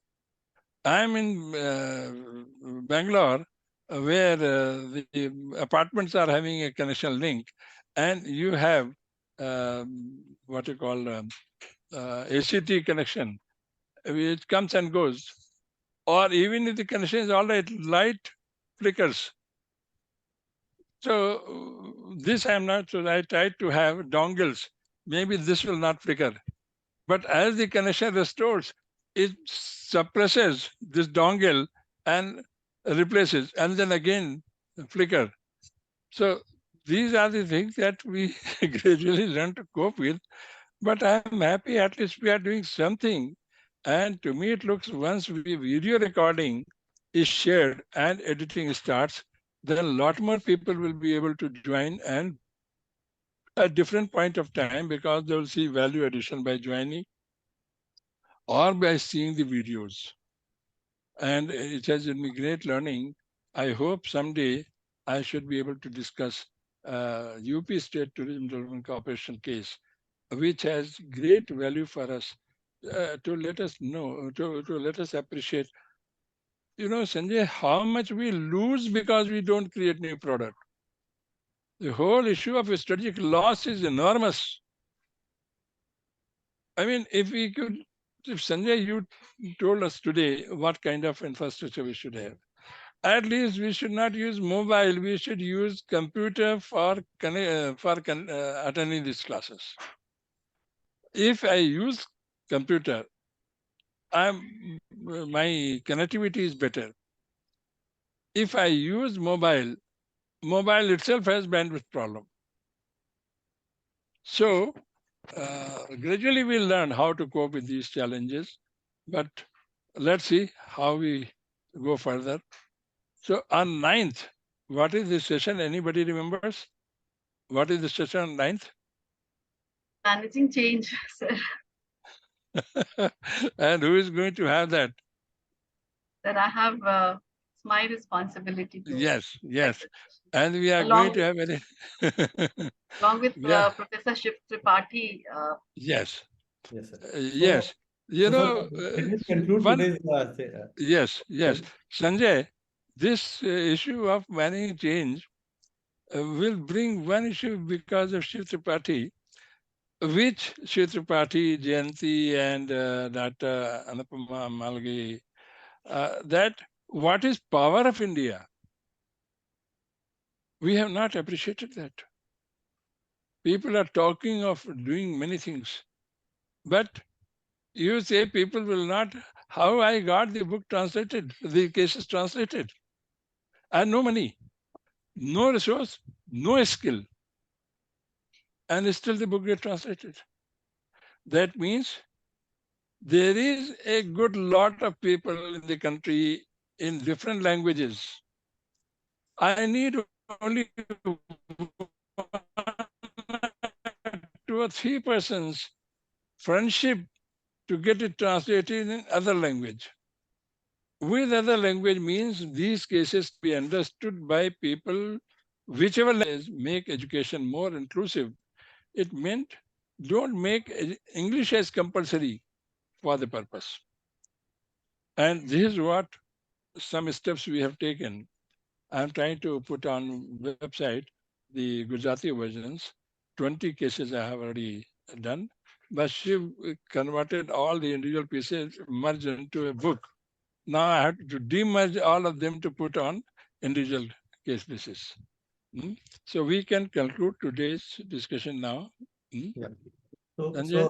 today we discussed the case, and in the case, there were a lot of important points that we discussed. One was having a proper objectives laid down for the organization. Second was about a fair transfer pricing within the organization. Then having profit centers and cost centers. Now, when we use this case as a basis for teaching management control systems to the students, in the end, we should also have a proper guideline to the student that what should a proper MCS system have, so that they take a complete comprehensive view of that. So for that, we have made a note on that, and I have just shared it on the WhatsApp group. So people can refer to that. And first point was I put here is that the purpose of the MCS has to be defined.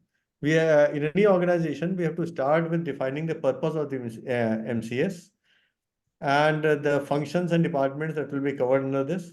So we have to lay down the primary objectives of the MCS, whether it is ensuring efficient resource utilization, compliance with regulations, achievement of certain organizational goals, uh, increasing in profitability. So these have to be laid down. Second was the organizational structure. That is, the MCS system and the organizational structure has to be linked to each other at different levels in the organization. The people involved in the MCS, including top management, middle management, and operational management, we have to define the roles and responsibilities vis-a-vis the MCS system. And we can also have certain relevant committees like audit committees and compliance committees. So we have to link the MCS with the organizational structure. Third level comes the planning and budgeting. So from the strategic angle, the organization must have defined the long-term goals and objectives and the operational plans, which will align with the strategic goals. So we have to detail the process and monitoring of the budgets, the financial angle in the MCS, what will be the operational budgets and what will be the organizational budgets, and how we will keep on measuring the compliance of the operations with those budgets. Fourth point is the performance measurement and evaluation system. So this is one of the important points of the MCS, that we have to establish key performance indicators for various functions in the organization. So we have to describe the process of monitoring performance against each key performance indicator, including how we will collect the data and analyze, and what will be the methods of analysis, how this performance will be evaluated, including regular performance reviews and assessments, and what type of corrective actions will we take whenever there is a significant deviations from the key desired key level of the key performance indicators. Fifth point is the information and reporting system. So there has to be a method of collecting relevant data. So we describe the reporting structure, including the types of reports generated, their frequency, how they'll be distributed, how will we promote transparency and accountability within the organization, so that all relevant information is collected and can be used for internal decision making. Sixth point, which I have highlighted here, is the internal controls and auditing. So these internal controls have to be in place to safeguard the assets, ensure accurate reporting, promote compliance with the policies and regulations. And we should have regular internal audits. We have to define their frequency, scope, and reporting systems of the internal audits. And then occasionally we should also have external audits. And these external audits have to include MCS in their purview. The seventh point I have put here is the risk management. We have to identify potential risks to the organization, outline the methods for assessing the likelihood and impact of these risks, and detail the strategies and actions which we might have to take to mitigate the risks. Eighth point is the human resource angle. So we have to describe the process for recruiting, training, and developing the staff to ensure that they are equipped to contribute to the organizational tasks and contribute to the smooth running of the MCS system. There has to be a performance appraisal system, and we have to link it to the organizational goals, and also the compliance with the MCS has to be part of the performance appraisal system. And accordingly, we have to have an incentive and reward system, which will help in motivating and retaining the employees. The ninth point I put here is the compliance and legal considerations. So we have to ensure that our MCS complies with all relevant laws, regulations.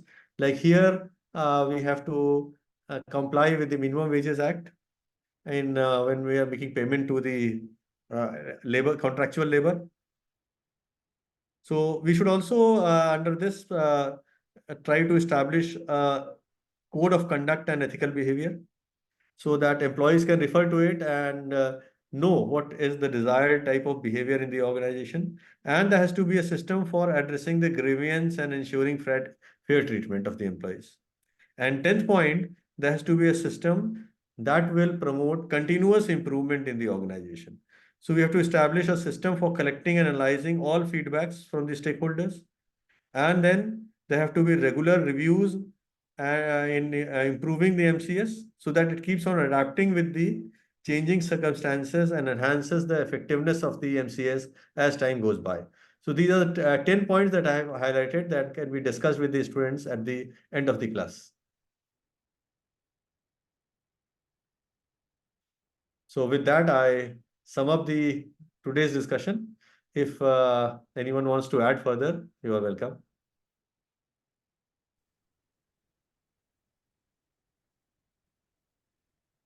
Sir, your mic is muted. Please unmute.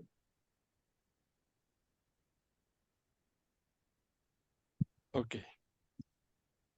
Thank you, Sanjay. And forgive me for my very rude behavior the other day, because I was caught in so many things and depressed. I said, "Kya bachcha nahi hota hai." Because when you are not well, then you are in different mood altogether. And I hope my faculty colleagues will keep on excusing me for, pardoning me for the misbehavior, but keep on and let's have next session on 9th. Okay. Okay. Okay, Thank sir. you all. Yes, Thank you all for hearing to us today. sir, Thank you all. it was very much needed on your part. At least that has increased the attendance and commitment in today's session, which Thank we you. all can see for sure. So So, next session is going to be very challenging for all of us. yes, sir, especially when I'm supposed to be delivering, because I And, don't know.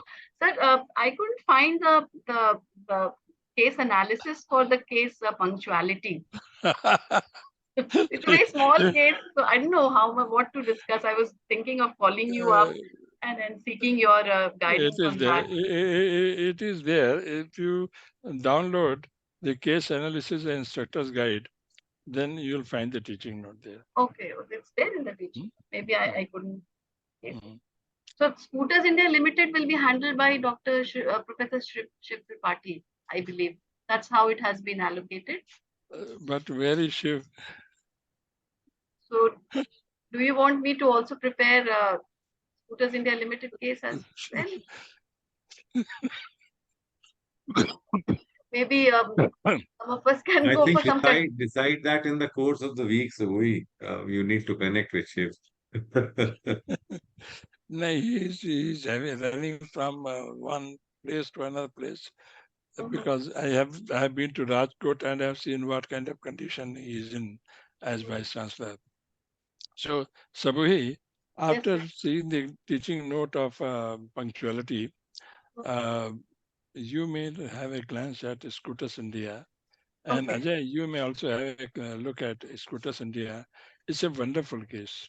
Absolutely. So I Scooters still India remember believes. Sahai sir being there in I'm Lucknow to finally give his last opinion on Scooters India Limited case. Because if Very Apollo interesting. Hospital case was not written, I would have never gathered courage to push the director to increase intake.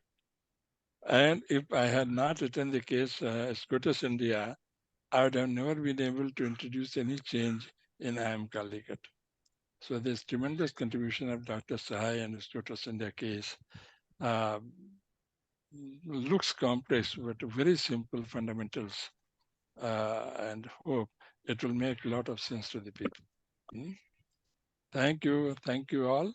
Thank you, sir. Thank you so Thank much. you, sir. Good day, sir. Good day. Good day to all of Good you. day to all. Have a nice week ahead. Thank you, Dr. Janki, Sanjay, Ajay, for handling the case beautifully. So looking forward to having you all next session.